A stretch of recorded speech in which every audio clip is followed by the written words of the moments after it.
how housing and poverty play off of one another in the lives of people, families, students, all of it. Housing can really keep people in poverty. There's a big portion of our community that spends 60, 70, 80% of their income just on rent, utilities, and it's just a cycle and a hamster wheel that you can't get ahead because you can't save and there's no margin.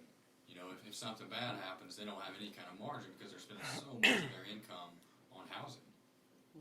Because you take one car accident or one flat tire to be replaced, and now you're picking between paying rent and fixing your car. And so when I fix my car, now I can't pay rent. So now I'm being evicted. So now I don't have a place. So I mean, and it just continues to carry on for a little. Because sometimes utilities are also cut off, aren't they? I mean, they may have the house, Yeah. and so But they they don't have chose, water. and they Don't have can't. water, don't have Or electricity. electricity. Yeah. Even in low-income housing, I think there's a shortage There's a of shortage. There's a low-income waiting. housing. There's a long waiting Six- list. 6-month wait list. Yeah, the Hard housing place authority's right not even now. taking applications for single people. Yeah. And for families, it's taking 4 to 6 months for anybody to get in. But when you eliminate that major concern, housing, I asked one of our bus drivers at church the other day, what's the number one topic that's talked about to and from church on Sunday mornings?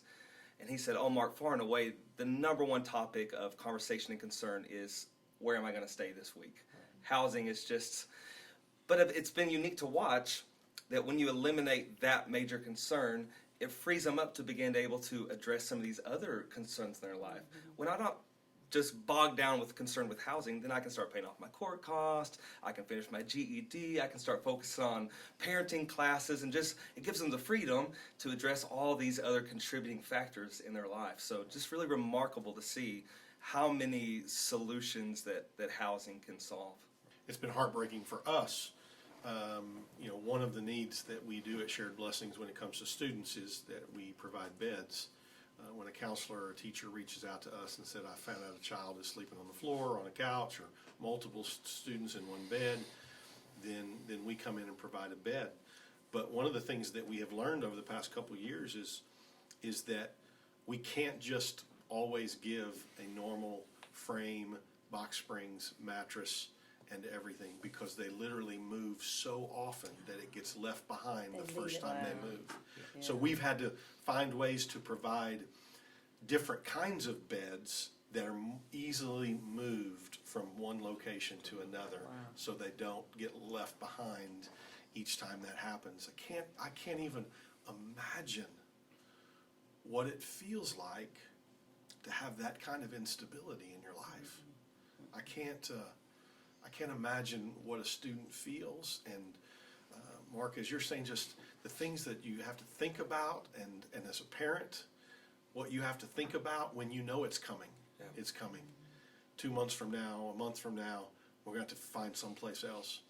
And that relentless stress and anxiety, affects everybody in the family. And it makes it very difficult for them to build anything stable in their lives. And we know stability, there's a lot of building blocks to stability. It's not one.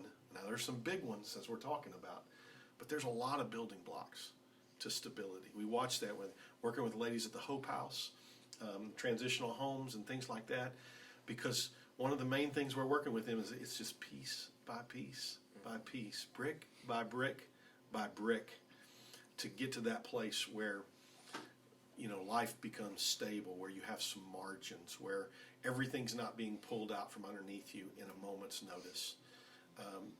Those are the places where real change and real stability can be built, and housing obviously is a gigantic portion of that.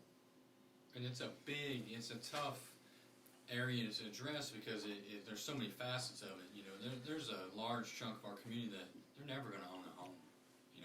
Sure, home ownership is the goal, and we have some programs to try and help people get there, but some people just aren't. They're never going to get there. And you've got people that maybe they inherited a home that's fallen down around them. It's the only place they can live because they're living there free right now, but it's has no running water, it's got holes in the floor, and so, you know, we've got people that need their homes fixed, we got people that need help paying rent, and so it takes a lot of creativity and a lot of, you know, it's an expensive thing to try and help people have that stability that comes with housing.